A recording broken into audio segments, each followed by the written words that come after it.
Welcome to Speak the Truth on what we call Zoom Sunday. My name is Gary Johnson, and I want to open up with our host, Mr. Harold Bell.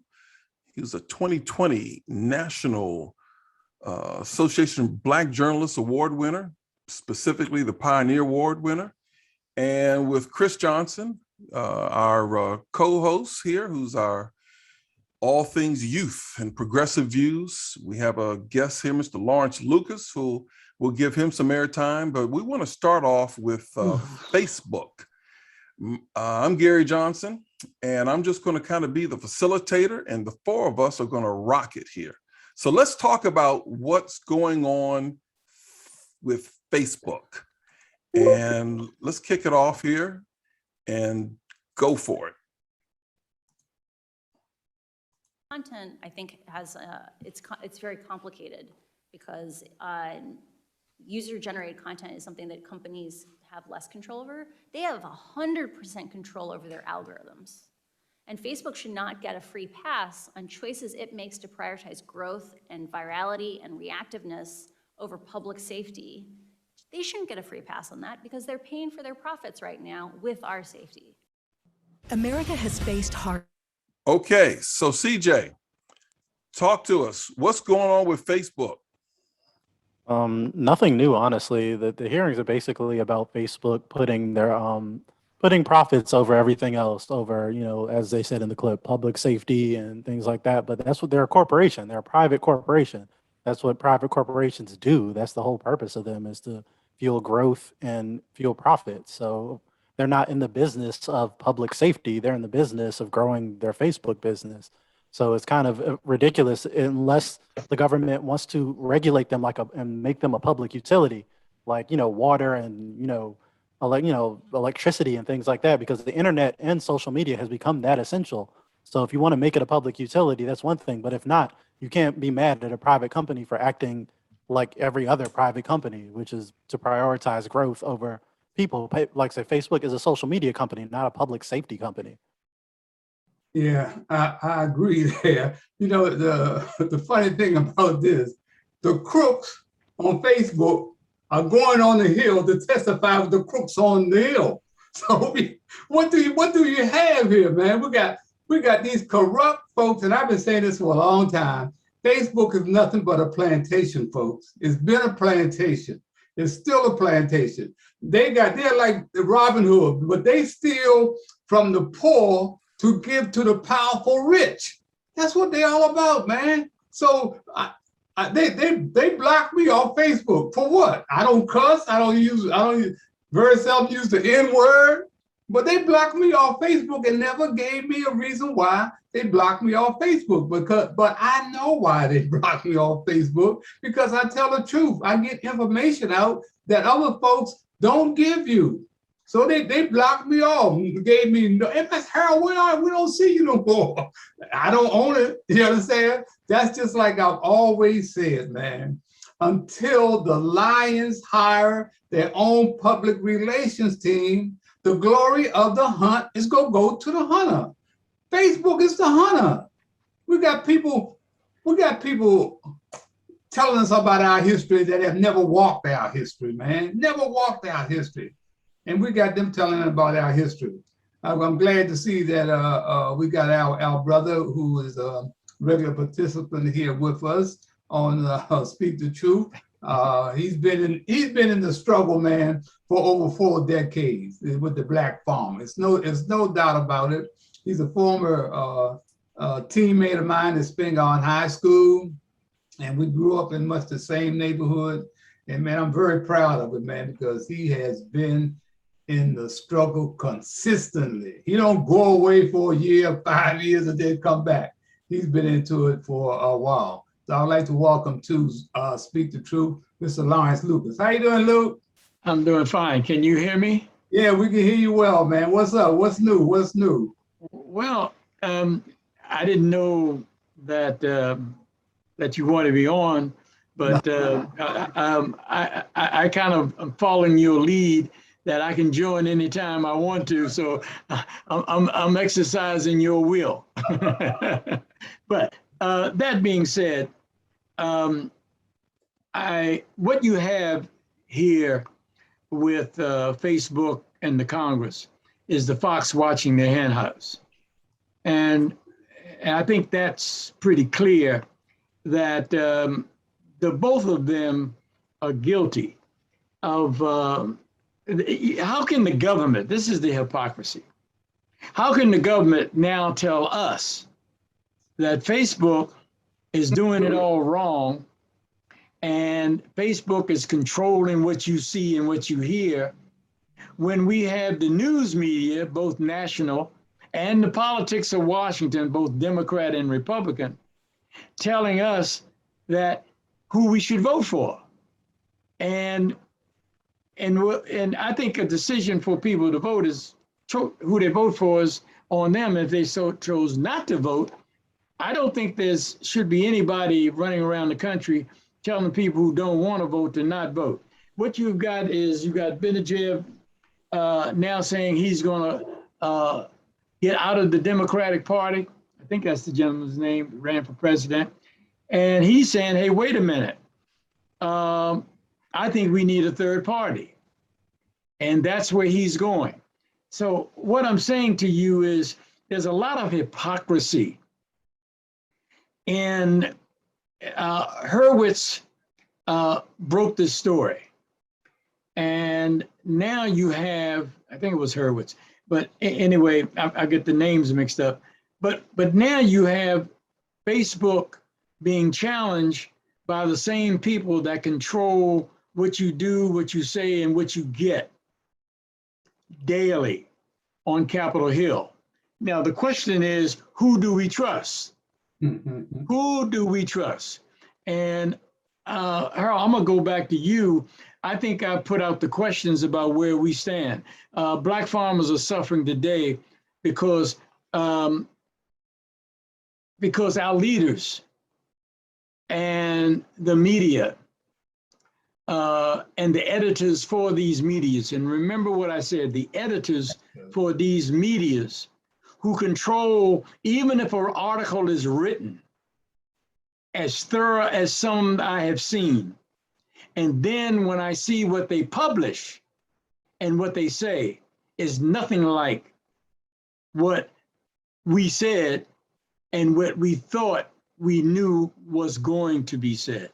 So I don't know if you necessarily want me on talking about this, because we're right in the middle of a storm in Washington.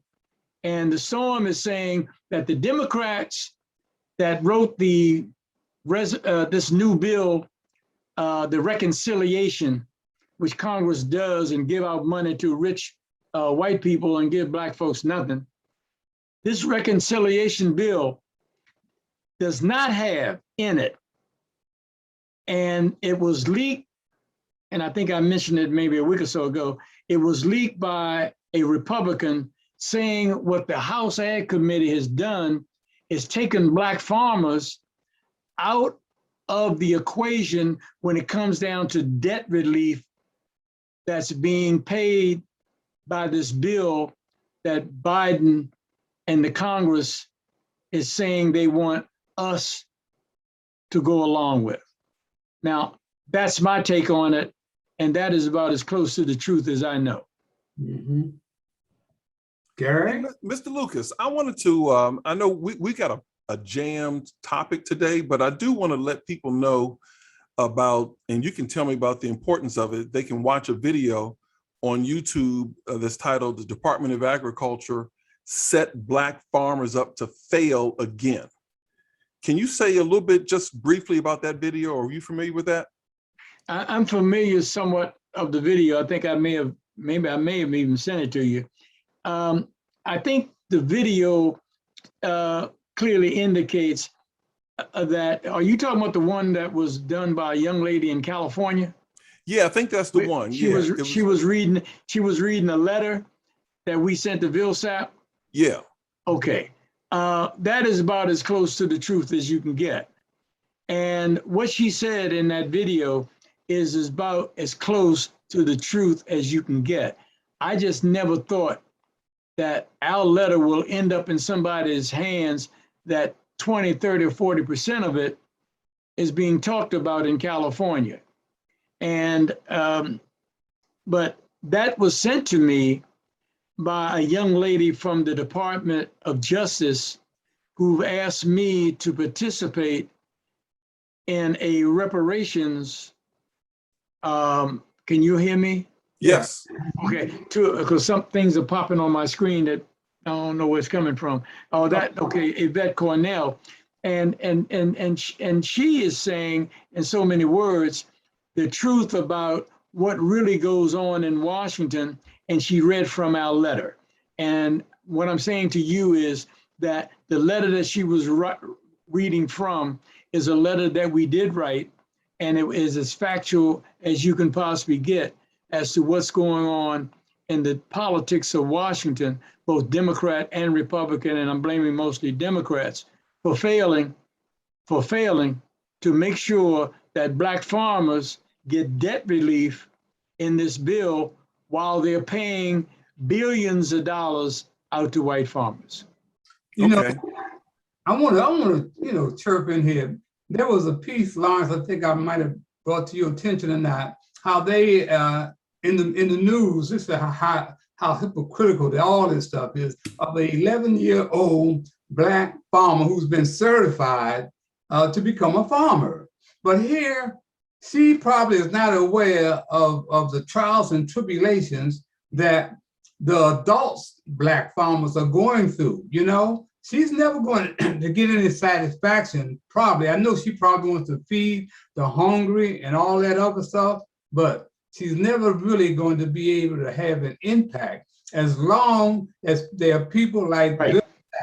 this. Never go get a chance or get an opportunity to really bloom. Her heart may be in the right place, and even they had some little white female girls who trying to do the same thing, but they all are behind the 8 ball because we let people, well, Barack Obama, the one put him in the position that he is in today.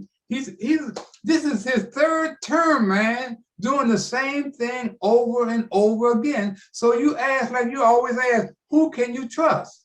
We cannot trust these politicians. That is the bottom line. Harold, before we go to another subject, I think I sent the 3 of you a clip. I am a layman in pursuit of justice. It was a Black farmer plight, so talking about the plight at USDA, and it's only about 1 minute and 45 seconds long. Mm-hmm. If you want to hear something that in a very short piece, mm-hmm. I think there were 9 or 15 farmers interviewed for this. If Gary has it, at some point in time, if you can't get it in today, if you could play that to let you know about how painful this situation is for a Black farmer and what they go through. Do you have that, Gary? I have one clip from you, but I think that's the one with the woman. But I can double check. The only one I have is one about setting up Black farmers to fail. But I'll look for it during the show and I can pull it up. So we can move on to the next topic, but I'll look for it. Okay. Well, thank you for allowing me to speak as long as I did. I wasn't planning on butting in. It's good information, man. I want to move on to the next subject, man, that's really blowing my mind, man, here in Washington. And I don't know if this is going on around the country, but they're trying to get juveniles who are committing all these horrendous crimes out here in our streets and in our communities.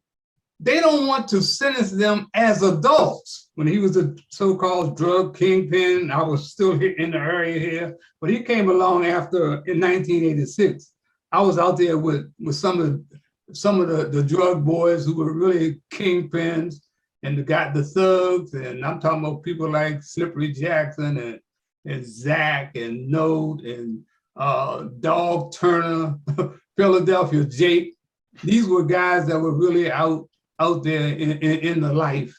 And, it kind of took me under their wing and they became my mentor, but they wouldn't let me sell any drugs. And I mean, there was a time I wanted to sell drugs because I was homeless, man, but they refused to let me sell drugs. But the thing is, those kind of guys, then they looked out for the young people. You understand? They didn't want them to get into that same life. But here we got young people out here today, hijacking cars, shooting people in drive-bys. And like you said, that's what they're doing in drive-bys. But buddy, when you get into that jail, you're gonna be face to face with real thugs that you can't shoot drive-by. You gotta face them in the jail cells, man. And they're raping these young folks. They don't understand, man, what the real deal is of being sent away for a crime that you committed. Like I said, if you can't do the time, don't commit the crime. And here we got adults fighting to say, hey, don't try these folks as adults after they done murdered 3 or 4 people. You understand? Hijacking cars. They hijacked this guy, man, several months ago. You know, and this guy, they killed him, man. Girls, these were girls. So where do you draw the line? I say draw the line, man. Draw the line. We cannot continue to have young people, people are scared to go out of the houses today, right now, because they don't know what to expect in the street. They got to duck the cops. They got to duck the coronavirus. They got to duck the thugs. It's not a healthy place in America today to be around this country, man, where young people are just off the chain. Anybody pick it up. You can pick it up with MSCJ. You're a young man. I mean, it goes back to what you just said, though. Like you said, you just stated why you wanted to sell back in the day. It's the same reason now. Like say, it's economic reasons. We need some wages. Like they need opportunity, you know, and like I said, of course you got to draw the line. It goes without saying, like, don't murder, don't, you know, break the law if you can, but you know, it's rough out here, especially since the pandemic with the job and wage crisis that they're talking about. Opportunity is scarce and people get desperate and they make bad decisions when they get desperate.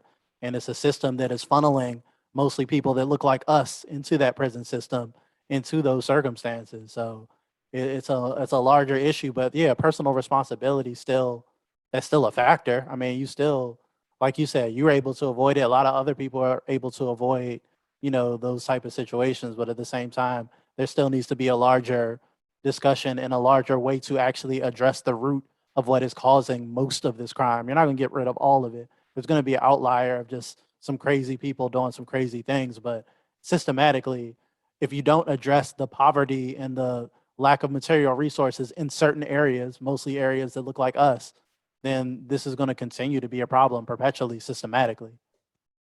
You know, speaking of bad decisions, what's with the NBA healthcare fraud and some of the other stuff going on with the Kyrie and maybe a couple other athletes putting their teams in a bind? What are you hearing, CJ? What are your sources telling you? I mean, it's what it says in the stories, but again, it goes back to we're the only developed country without a healthcare system. We have a for-profit system. If you have money, you can get some great healthcare, but if you don't, so even the players, I mean, they've been swindled, but we know, you know, pro athletes have a lot of issues with health issues after they retire and after, you know, some of that money dries up. And, you know, we talk about bad decisions, maybe some bad financial decisions were made with some of their money and not investing and things like that. But that'll lead to, you know, just having a broken healthcare system is going to lead to issues like that, not just the with the player healthcare scam issue that they've got, but also with something like Kyrie. And again, with the vaccine hesitancy, if we had a healthcare system that people trusted, they would probably take the vaccine a little easier than a system that will let you die if you're broke, if you know, or let you die because you can't afford insulin or cancer treatments. That's the system that we have in place, and that's the system people are used to. So of course, there's not going to be a lot of confidence or trust in that system. Luke, you want to join in on that, Luke? That's a heavy subject. What you're talking about, and Harold, I was just thinking about some of my best friends. In fact, my best friend growing up on Wallace Street, Northeast before moving out there on East Capitol Street. Sometimes your parents can make, even in that environment, with all the temptations, parenthood can make a big difference and have made a big difference in those days in a lot of our lives, and I think it still happens today. I think that you have a lot of children raising babies. You also have the absence of Black male leadership. And that contributes to the corrosion of our Black community. I think about Papoose, who I ran around with in junior high school. Papoose lived 2 doors down from me. Papoose didn't get as far as high school, so he turned to drugs. His brothers turned to drugs. They had good parents, but still the environment was such that at home, as well as in Northeast Washington, that made it the temptation of being poor and having money. That's a strong competition there. Harold, you were fortunate that somewhere down the line, family, friends, and people that cared about you, they kept that from happening. That's not happening out there. The temptations and the poor leadership, and you can't throw money at this problem. And I am even puzzled to this day what it will take. You know better than I do. But what's happening right across the bridge from me in Philadelphia is what's happening in Washington, D.C. And I don't see no end to it. That's the worst part about it. So what I do is I concentrate on the areas where people are listening, where I have a certain expertise, and that's what the three of you all do. And it's good to know that you have CJ to add another perspective that we may not see or even know of. So I commend you all for spreading your effort to communicate to our young people, as well as to the society around this country that has allowed the abuse of Black boys and Black girls. And you have to also remember that the politics that made it possible to start that stream of Black kids was not done by Republicans, it was done by Democrats. Yeah, it all boils down to who can you trust? And, you know, when we stop and think about the media, man, you know, I had a brother that approached me about a week or two ago, you know, whenever all this hoopla was going on about Muhammad Ali documentary with Ken Burns they were putting out, and he's with the media, and he called me. He said, Harold, you know, people don't know that you got the real deal with your interview with Muhammad Ali, 1974. He said, we need to get that on the air.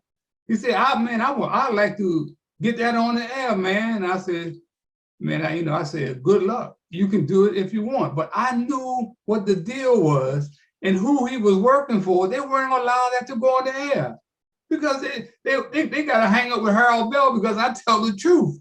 You understand? And he never got back to me. But I understood right away, man.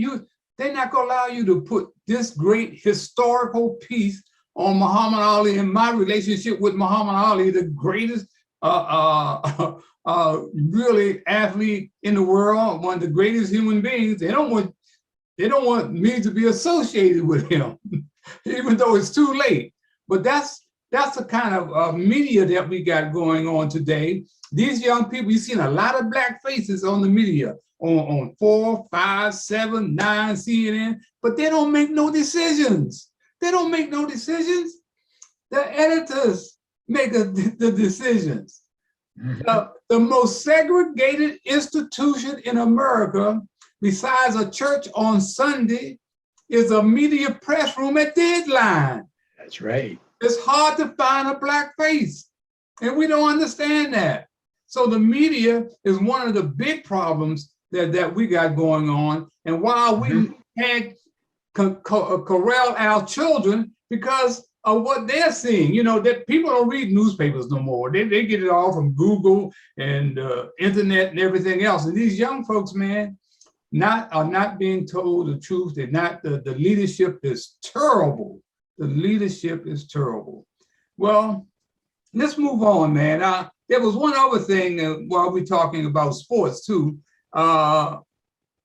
ESPN, which is one of the biggest frauds going, they stole my format, Inside Sports format. They just suspended one of their black females, Sage Steele, who's been around for about 15 years. And she kind of been playing the game, you understand? And you get caught up in that game, man, when you play it, so you'll never know when it's gonna come back and bite you in the butt. So Sage Steele is on air talking about, you know, about the coronavirus and why it should not be taken, the pros and cons. And ESPN suspended them. You know, ESPN has said sometime early in the year, no more politics. The broadcaster, sports talk show host can talk politics no more. Well, they haven't been able to keep that word that way. But now she has been suspended. And like I said, it all comes back to control, man. Until we are able to have our own network, man, our own CNN, our own NBC, ABC, CBS, man, it's the same thing. It's going to go round and around and around. So we're in bad shape. I see we got Michael Jackson has joined us, our regular. Michael, we're talking about, of course, this law, and you being a district attorney in Selma, Alabama, and the first Black to be president of the District Attorneys Association. We were talking about them changing the law and not charging juveniles as adults. What do you think of that, Michael? Well, in Alabama, you can be charged as an adult at age 14 if going through a what's called a transfer hearing or certification hearing. What happens is the DA will file a petition where they first talk to the juvenile probation officers and then file a petition with the courts. And then the juvenile probation officer would do a report on that juvenile, you know, like going to the school, find out what kind of student they are, going to their home and that type of thing. And then we'd have a transfer hearing, which is basically a probable cause hearing, kind of like a preliminary hearing. And then the judge would decide whether to transfer that juvenile to adult court. And if they get it transferred to adult court, they would end up getting a bond because they'd be dealing with the county jail right then, as opposed to the juvenile detention center. But oftentimes, like around here, the juvenile would, you know, it might be a case where the juvenile probation officer and the prosecutor maybe would recommend a serious juvenile offender designation, which means they'll be locked up for a year or two in a juvenile facility versus dealing with the adult court. But now if you 16 on up and you do like a class A, a murder or something, then you automatically are an adult without a hearing. You just automatically in Alabama, 16 on up, murder, rape, first, things like that, you're gonna automatically be an adult. So that's the process here rarely does somebody get without the judge we've had for the last 17 years. He's about to retire. He has rarely certified juveniles as adults. It has happened, but it's been rare. Now the judge before him, before I was a district attorney, the judge before him, let's say 18 years on down, he certified several juveniles as adults, so there were 14 or 15. So it just depends on the judge, basically the probation officers, and what the crimes are. Okay. All right. CJ, I know you were talking about Cam Newton, why he hasn't been picked up. It's about the same as Kyrie Irving and Bradley Beal. Cam Newton seems to be, it doesn't make any difference to him. He needs to be happy in his skin. Tell us about that situation.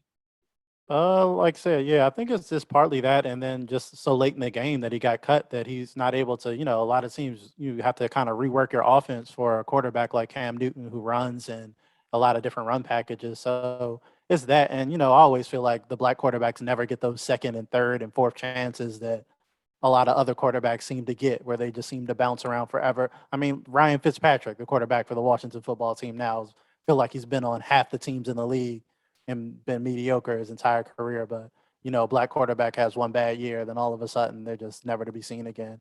It happens all the time. But I think Cam, he might have an opportunity to get picked up next year, but I think the vaccine thing didn't help him. Certainly didn't help, his situation with teams, that's going to make things a lot more difficult. And it seems like all the teams basically, for all the leagues now, their stance is just get vaccinated because it's not going to be a pain in our ass, basically. And we see what Kyrie is dragging the Nets through. It looks like today, even though Steve Nash said that they're pretty much accepted that he's not playing home games this season. Like, he's just going to miss half the games because he won't be vaccinated. He'll miss the money.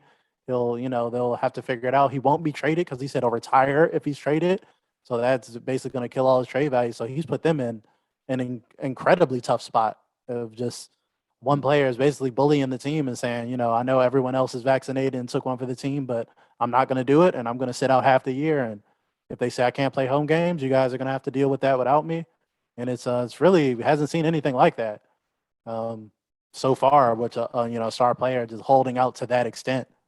Mm-hmm. Gary, let's run that piece on Cam Newton. I want you guys to hear what Cam Newton has to say about the social justice system today and how he sees it.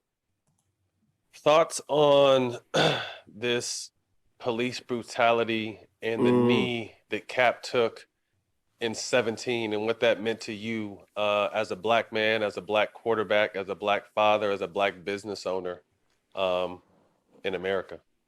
Man, it's tough because, when you have these conversations with your kids, they're oblivious to the talks. You know what I'm saying? It's almost like, it's crazy to think that, man, my kids, it's like, if I pull up to a light and a police pulls up to the light, nobody says nothing in the car, because they're afraid. They hear about it. They hear about the George Floyd, and I know the impact that you had, Stack, and my hat goes off to you, but in all cases, this is not nothing new. Right. We just got the technology to expose what's happening now. Right. What I'm saying? To hold people accountable for, the situations that take place. And, it's very disgusting to even think about or even talk about, but it needs to happen, because I don't think racism is the key to the hatred. I really think that it's the not being familiar with cultures is the reason. Because the lack of understanding. The lack of understanding. You fear what you don't know. Man, it's almost like we just talked about it in coaching. If you don't know how to coach this kid that's from Compton, this kid that's from, Bowen Homes, this kid that's from Atlanta, Georgia, Louisiana, Miami, Houston, Texas, 4th Ward, 5th Ward, what I mean? It's really rough. And it's not going to ever get through to them of how to communicate with that person. What I'm saying? So, that's really what the issue is understanding what or how to go about it. What I'm saying? Because if you say shut up, fool, to some people, it's not going to hit the same. Right. But, you know, you say shut up, fool, to certain people, like, man, and shit, that's fighting words. Bitch. I don't give a fuck if you the damn mayor. I don't care if you was a police officer. I don't care if you my teacher. You know what I'm saying? You don't talk to me like that. And it's Woo. Cam's pretty enlightened. That's hey man, he's a guy that shows you that he grew up in that type of environment, and he's a better man because of it, because he understands how to deal with his children on it. You know, his father had to deal with him. He had a father there, but also he knew what the deal was when he went from Auburn. I think that Cam went to about 2 or 3 places before he got to Auburn, but he's been around, and he can express himself, man, and tell it exactly like it is. And he doesn't need football. Cam is well set, man. If he don't never step on a football field again. That's why he's comfortable in where he is now. Chris said, well, maybe someone will pick him up next year. I doubt it. I really think that as talented as he is, he's too much his own man, and they don't want men who can speak the truth and be real men in those type of environments. So he's a threat to them. You think he's done in football? I think he's done. Wow. I think he's done. Too much his own man. Too much his own man. What do you think about that, Michael? Yeah, he was at the football game in Auburn yesterday, and man, those fans went crazy. He jumped in, shaking everybody's hand, high-fiving everybody, and everybody was all happy. He seems very happy. I think you're right. I think he knows he's not coming back, and he's pretty much moved on, I believe. And he's very happy. He's not depressed. Mm-hmm. So I agree with you, I think, because of the way he carries himself and the virus situation and that type of thing. I just don't think they're going to bring him back. No, I don't either. Chris? Yeah, I mean, I could definitely see that. Like you said, anytime the more opinionated you are, especially as a black quarterback, that's working against you in the NFL, where they want yes men and they don't want, you know, any type of I mean, we saw what happened to Colin Kaepernick. You know, they don't want any talk. They don't want anybody raising any social justice issues. They want you to shut up and throw that football. So yeah, that's definitely going to work against him. And yeah, if he doesn't want to come back in that environment, I think he'll be fine. He'll find a great career in media or something. He's an entertaining guy, like a charismatic guy. He'll be fine if he doesn't want to go back to football, if he doesn't want to be subjective, because I think trying to make him a backup is patronizing, like he kind of talked about before, because he's better than a bunch of starting quarterbacks that are out there right now. So for him to come back as a backup just because he's too outspoken or because he was going to threaten the newly anointed white quarterback in New England was pretty dumb reason. I mean, I would take a seat too and be like, you know, he said he was willing to be the backup and they cut him anyway. So if they're going to do that, then yeah, I'll take a seat and maybe explore some other options too. I mean, he's well-spoken. It's almost like he's got a little bit of Harold Bell and Jim Brown in him. You know, I just walk away. You know, he doesn't need the money. He's very articulate, so you know he can do it. Yeah. Look at Randy Moss. People thought Randy Moss was such a misfit. They used to call him, and now, man, Randy's a moderate guy on Fox. I mean, and on the Sunday shows, you know, in the morning. So I'm like, okay, so you can turn yourself around. You know, one of the things that's happening in sports too, that happened this weekend that I know some of us might have missed it, but some of us are aware of. Bubba Wallace won his first NASCAR race out of Talladega. And even though, let's show that clip of Bubba Wallace as he got the word that he was the winner. Under caution. We got raindrops on the windshield of the booth. Hey, folks, think about what could happen here. Bubba Wallace in front of this field. We're at a very large racetrack. We know from yesterday it takes about 2 hours to dry the track if it's completely lost, and sunset is at 6:30. If all of these things happen, Bubba Wallace could get his first ever Cup Series win at Talladega. Again, the rain coming down a little bit harder now, and once again, it takes quite a while to dry this racetrack. So patiently waiting if you can. Bubba Wallace, when The caution came out, was in front of the field. The rain started then right away.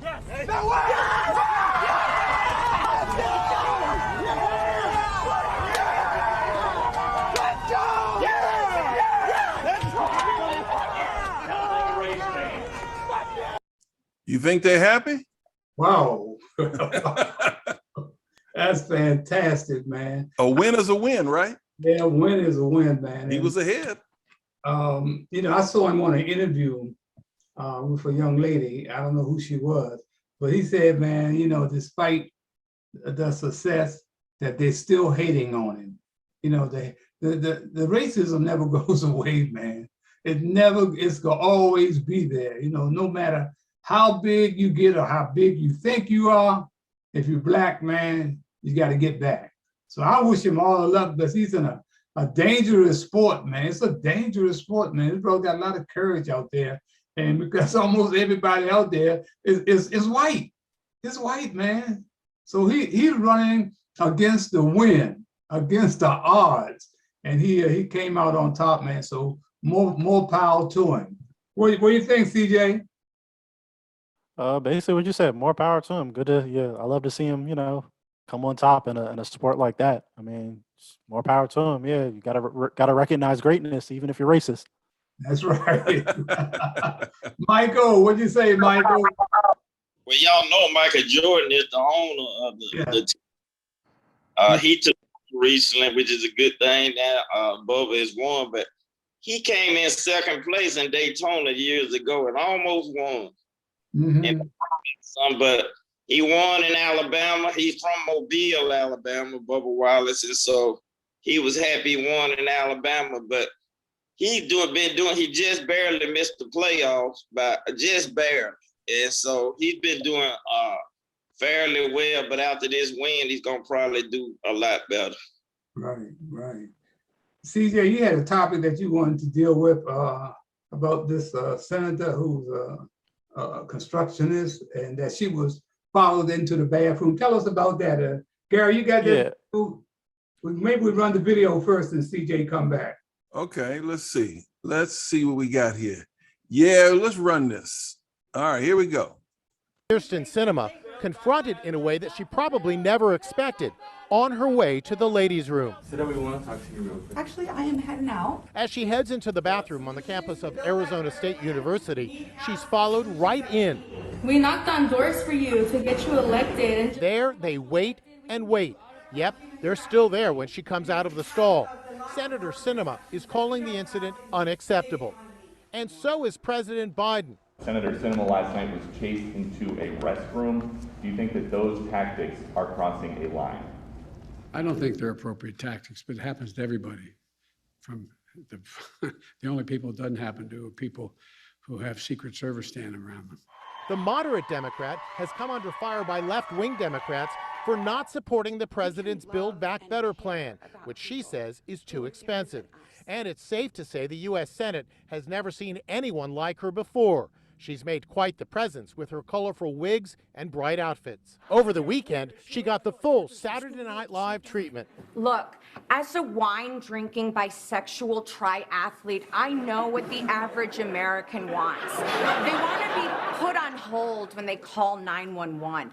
They want bridges that just stop and car falls down. They want water so thick you can eat it with a fork. And I will fight for that no matter what. Unless my foot hurts, then I'll go back to Arizona. All right. CJ? So, yeah, this goes back to what Mr. Lucas was talking about earlier with the bipartisan infrastructure deal. So basically there are two bills. One is for regular infrastructure. It's kind of a corporate giveaway. It's normal, terrible DC politics. And the other is the one that the black farmers got left out of, and a lot of other people got left out of too. But there are still some good stuff in that bill, like universal pre-K, a child tax credit. There's free community college, free kindergarten, and things like that. So all of that is in the bill, and she is one of the two senators blocking it. But the issue is, and why I wanted to bring it up, is it brought up the question is, how far is too far, like they brought up, in terms of holding your public officials accountable? Because the background to that video is, those are her constituents, like you heard in the video, said, we knocked on doors for you, we got you elected. Apparently, Kristen Sinema hasn't held a town hall in 3 years. Her constituents can't call or get in touch with her. They can't they can't reach her in any way. And they're begging her to stop blocking this bill because Arizona needs those popular provisions. And those provisions in the bill that she's blocking are like 70% popular in her state. So those are why her constituents are like, hey, we need, like, what are you doing? And she is completely unavailable to the people that elected her.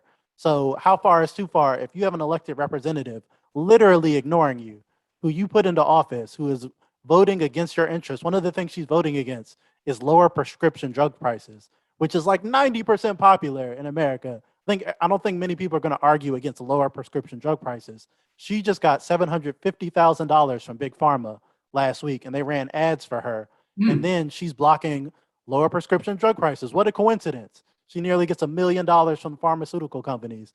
And then she wants to block this bill and won't talk to the people who put her in office about it. And it's the same for Joe Manchin. This is like a dystopian movie at this point. Joe Manchin's constituents had to paddle out to his yacht on kayaks, to his big luxury yacht, to beg him to not vote against an agenda in West Virginia, one of the most impoverished states in the United States, who badly needs a lot of the things in that bill. They literally had to paddle and beg him from kayaks looking up from his luxury yacht while he tells them that the bill is too expensive and we can't afford things for basic things for people, when the bill is paid for already with tax hikes for the rich. So that's all this is about. It's not that they can be against these things. They can't be against, are you against universal pre-K? That's why these two senators can't articulate what they want to take out of the bill, because everything they would want to take out of the bill is extremely popular and they would sound like assholes or Bond villains, which is basically what they are right now, because they're just, so this is the question. This is why I wanted to bring up, how far is too far? If I can't reach my senator and they're going to screw over my entire state, I might follow them into the bathroom too and be like, hey, what the hell are you doing? Like, why are you, because what she's doing and what Manchin is doing is literally going to kill people. Someone's grandma's not going to get their insulin because they can't afford it. Some people are going to literally die because Kristen Sinema wants to get paid, because Joe Manchin wants to get rich, because he's a coal baron and he makes private money from coal companies. So of course he's going to kill every green initiative in the bill to keep our planet from burning. He's like, nah, but I make coal money. So that's not acceptable, I feel like, to be able to completely ignore your constituents. And again, you talk about why young people have lost faith in the system. It's stuff like this, where we have elected representatives completely unaccountable to the people that elected them. They'll make promises, we'll elect them, and then after that, they'll literally just ignore you. They'll walk away while you ask them questions when you knocked on doors for them. So this is where we are, and just what Kyle wanted to highlight why the issues with this reconciliation bill are going to get the Democrats killed in the midterms. Because if they can't deliver on these basic things, really popular things that people want, and they're being obstructed by people in their own party, they can't point and say this is Donald Trump's fault. They can't point and say this is Mitch McConnell's fault. This Kristen Sinema and Joe Manchin are Democrats. These are Democrats. So this is the issue. And then they're going to cry in two to 4 years about, oh, how are the Republicans winning all these midterm elections? Why don't you elect us again? Because you already got elected and didn't do anything. So this is the strategy that they're going for.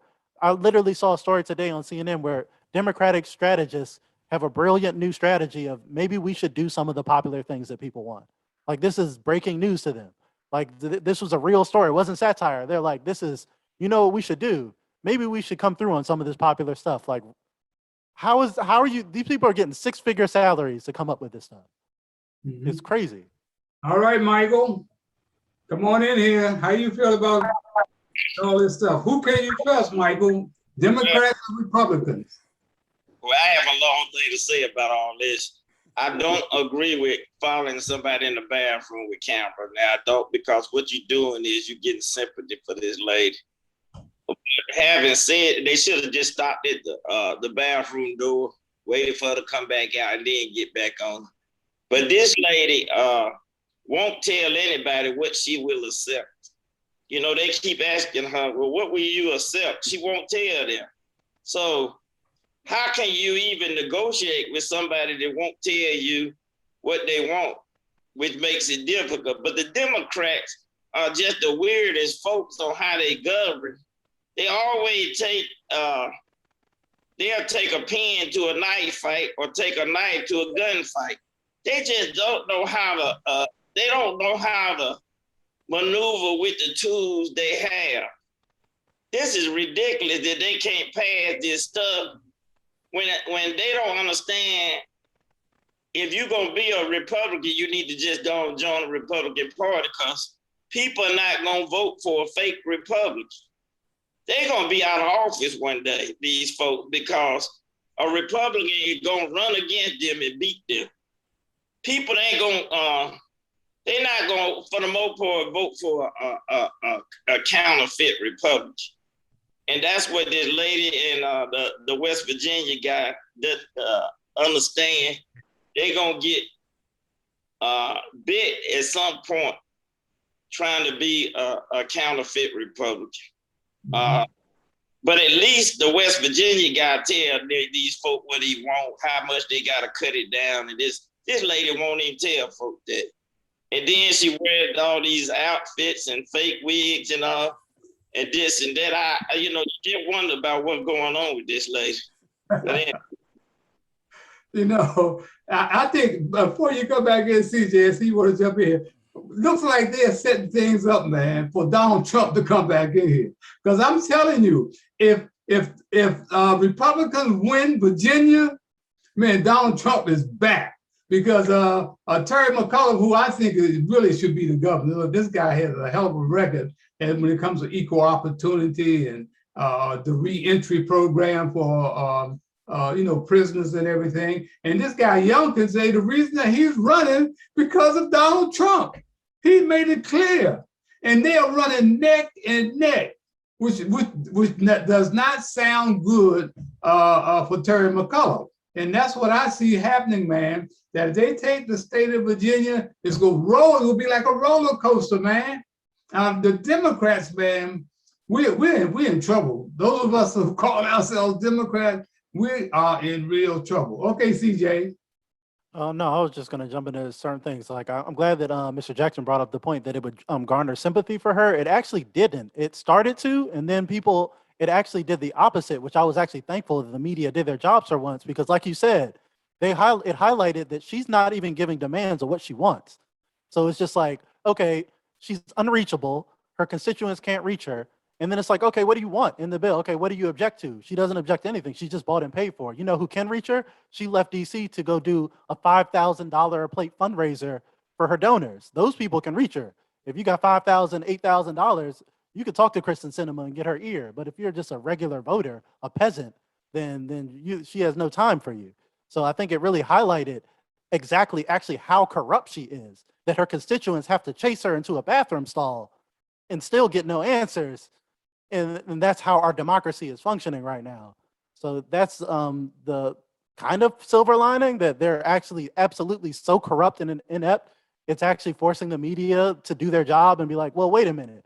What does she want in the bill? Or what do they object to in the bill? When they're just bought and paid for. Like, it's super clear. Like, Joe Manchin's a coal baron, so he doesn't want any environmental stuff.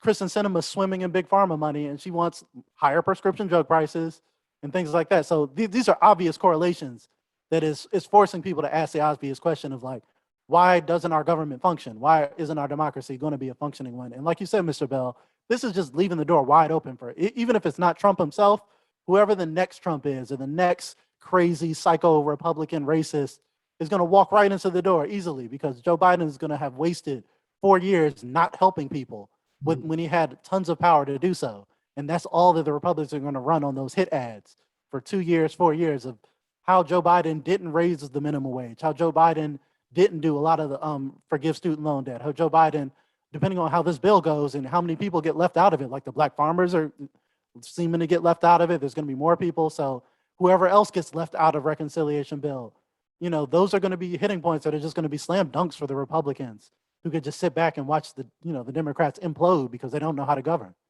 Mm-hmm. Gary? I just shake my head at, I can't disagree with what it said, how she just ducks constituents, doesn't articulate what she wants. She's bought and paid for.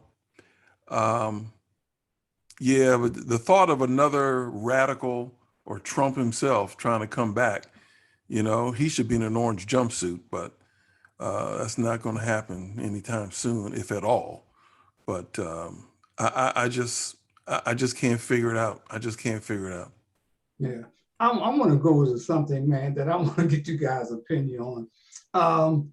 I read early in the week, maybe a week or so ago, how people were jumping up and down that Jay-Z had control of the entertainment for the Super Bowl. They jump, oh man, he got this person coming, he got that person coming. I said, are these fools crazy? Jay-Z was the one that went into the meeting with several of the owners and the guy who was the commissioner. And they had all these blacks there. And I said, well, I know Jay-Z gonna come out of this meeting owning a team. He gonna come out of this meeting owning a team, because that's what we need. We need more black ownership. Jay-Z comes out, they make him the head of entertainment. That's what we always been the head of, entertaining people. And they jumping up and down. Here we got an Asian woman, the owner of the NFL team.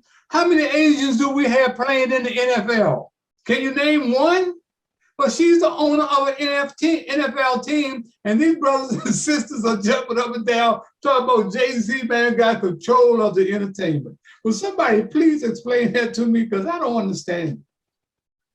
Somebody. I mean, that's it. I mean, it's what you just pretty much said. Yeah, Like, no words. I mean, no. I mean, we've always fell for the shiny object, you know. Yeah. But no, it's where is the power and where is the authority? Mm-hmm. Michael. That's what Michael Jordan understands. He owns the NBA team now. He owns Bubba Wallace's team. That's where the real power is ownership, not all of this side stuff. And Michael Jordan is one of the few African Americans that understand that. That's why he's a billionaire, and that's why you know, some folk used to criticize Jordan for not being more outspoken. But when you own, you the own, and you can hire blacks, you can influence things, and you can. That's where the real power is. Mm-hmm. Yeah, it's called having a seat at the table. Yeah. You know. Hey, Mr. Bell, let me ask you this. Yeah. I know we're running out of time, but you've had quite a year. With your, because I mentioned in our intro, the National Association of Black Journalists Pioneer Award. I see you've got a lot of memorabilia behind you. You know, where's that trophy? You got a trophy showcase. You got a list of accomplishments back there. You got the University of Maryland, the Legends of Inside Sports video. You were asked to be a voiceover in the Showtime documentary, The Four Kings. Let's see here. I know you were a panelist on the MPD or public television with on the Ali special. Of course, everybody knows that you're the guy with the footage, the exclusive footage when the champ came back from the Rumble in the Jungle.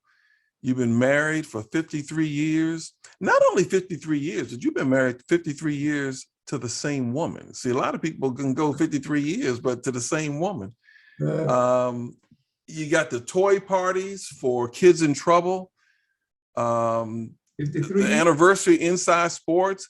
Where's that memorabilia from the NABJ? What you got? Never received anything. I'm still waiting for it. I got in the mail. Video. That's the only thing I got to prove that I was a National Association of Black Journalists 2020 pioneer. But you know, I've been truly blessed, man. Like 53 years married to my wife, Hattie. We celebrate 53 years of Christmas toy parties for needy children that I started back in 1968. Now everybody's doing Christmas toy parties. You know, 2022 will mark the 50th anniversary of Inside Sports. You know, and that's a hell of a milestone, man. But the things that I'm most proud of is my 53 years married to my wife and my Christmas toy party for needy children.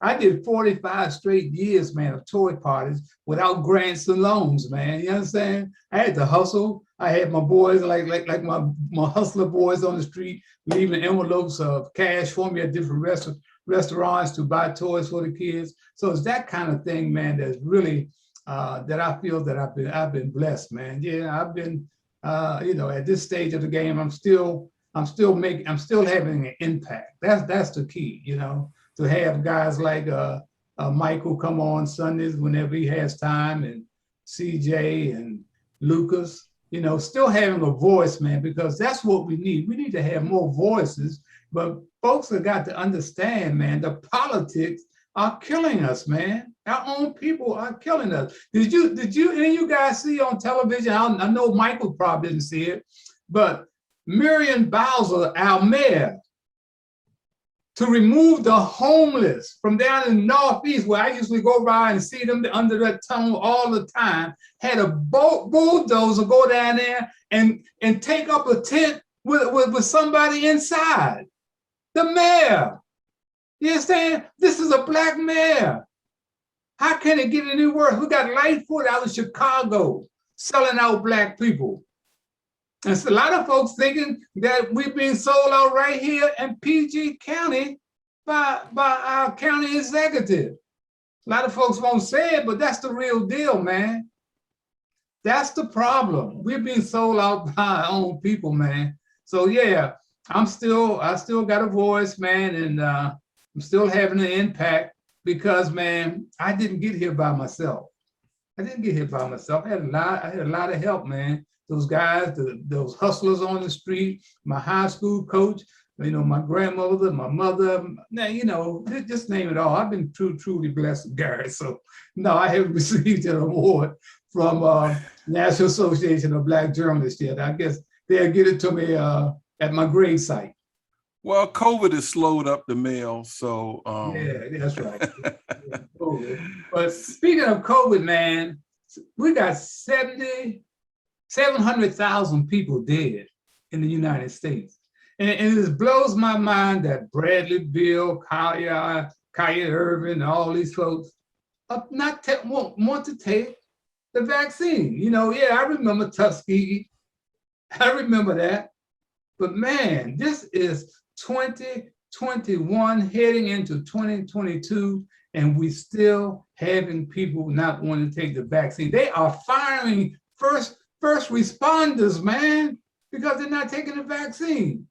I saw games yesterday. I know all of y'all saw 80,000, 90,000, and you can hardly find a mask. Yeah. I hope that doesn't come back and bite us in the butt. What y'all think? I know it, man. Well, I can't have conversations with people who won't take the vaccines. I've tried, because it lowers my intellectual IQ, because they're telling me things that, like I talked to someone yesterday, and this person said, it's people like you who have the vaccine who are infecting us. Wow. See, I can't have a conversation with you. Game over. Michael? No, I was gonna tell you, I've taken the booster shot and I'm still alive. Yeah. Chris? Yeah. Third day after the shot, now I was in rough shape, but I survived that day. Yeah. I'm still around with a big smile on my face. Amen. There you go. Yeah, I mean, I would get it. I mean, like, I still understand the vaccine hesitancy, because, like, even as, like, that's not the greatest arguments to make, that's not totally untrue, because, like, people can pass, who are vaccinated can pass the virus on to people who are unvaccinated. That's not completely untrue, but again, like, you have to look at, weigh all your options on both sides. Like, I mean, if you don't want to get it, that's fine, but there's going to be repercussions for that in a society that requires vaccination. So, I mean, again, there's not a lot of trust in our healthcare system and big pharma in general. I mean, we just talked about big pharma buying a senator and obstructing, a huge legislative agenda. So, like, they're not the most trustworthy people. So I understand the skepticism, like you said, Tuskegee experiments. There's a long list of reasons to not trust it, but at the same time, billions of people have gotten it at this point and are still walking around and they're fine, like what was said. So you got to do your research on both ways. I just hate the weak arguments of, like, oh, I'll do your own research. Like, I like a good line. Someone said, like, what does that even look like for some people? What is Kyrie Irving doing his own research look like? Does he have beakers? Does he have like a telescope? Like, what is he doing other than surfing the internet and watching YouTube videos? So I hate that do your research line, because everyone's doing research. Like, how about you leave the research to the scientists and the doctors instead of talking about do your research when all you're doing is looking up YouTube videos of conspiracy theorists? Michael, I want to ask you, I know we're running out of time, but I got to ask you this. The FBI raided the NYPD headquarters in New York, went to his home and took computers and everything. This is unheard of, Michael, to have the FBI raid one of these police department union areas. This is unheard of. And I've been saying for years, and everybody knows that the FPD or fraternity order or FOP is the Ku Klux Klan. I've been saying that for forever. They are paid assassins. How can you say they're paid assassins? Well, a story just came out that half of the murders in America by policemen are unaccounted for. Half of the murders in America murdered by policemen are unaccounted for. And that a black man is 3 times as likely to be murdered by a cop than a white man. So is this progress for the FBI to be raiding the headquarters of the order police and the union? Yeah, I think the law enforcement and the prosecutors' culture is starting to slightly change, where more and more prosecutors and the FBI and others are trying to hold these police officers accountable for their actions. Because if you remember, just until recently, it was almost impossible to get a conviction of an officer who did something they shouldn't have done with a gun, killing somebody with no reason. It was just almost impossible to get a conviction on that. But if you notice, over the last couple of years or so, more and more officers are getting prosecuted. More and more officers are going to jail. And even some of the prosecutors that did some weird things, they starting to be held accountable, because I think some lady got charged, some ex-district attorney got charged on this weird thing she did to protect the police. So the culture here is slightly starting to change. It's a whole lot better the last 2 years than it was before on holding officers accountable. Mm-hmm. You know, one of the things too that I found out, that corporate America has been funding police departments. That the NYPD got a room full of money, $10 billion, man, from corporate America. Coca-Cola just pulled out of being on the board of the police department in Atlanta, Georgia. You know, so they're being funded by corporate America. That tells us why they're able to get away with as much as they get away with. CJ, we get ready to get out of here. You got the last word. I mean, you pretty much said it. Like I said, of course, corporate America, this is the system we are in. Like I said, this is kind of circles back to everything we talk about, is corporations being able to buy politicians and do whatever they want with no repercussions. Like, we talked about people selling drugs, earlier in the show. Like I said, the Sackler company that basically funded the opioid epidemic, that they got an unprecedented hearing where they're not going to be liable for any of the deaths that they've caused ever, even going forward for the opioid crisis through a settlement. Like, what? That's insane. So like, they are the biggest drug dealers out right now. They're pumping fentanyl, the people that make that stuff, and have killed countless people and got them addicted to it, will face no consequences, while the neighborhood drug dealer, like you said, is going to be sitting in jail and face those rapes and all types of horrors and things like that. But the drug dealers in suits on Wall Street, zero consequences. Matter of fact, they'll probably get big bonuses for it. Yeah, big bonuses. That's right, yeah. Michael, Lawrence, Lucas, thank you guys. And Gary, you got the last word as we head out of here. Gary? The last word is keep on keeping on, hold people accountable. wear your mask, get the shot if you can. And Mr. Bell, we'll keep waiting for that hardware. You can show it to us. Okay. And just remember, you cannot soar with eagles if you're hanging out with chickens. I'm Harold Bell, and you can color both me and CJ. You can color us gone. Be safe, everybody. Bye-bye.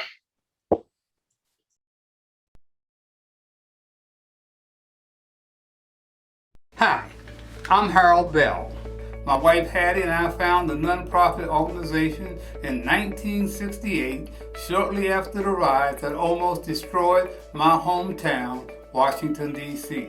The program caters to the needs of at-risk children as it relates to social services such as education, law enforcement, drug abuse, gang-related violence, and other antisocial behavior.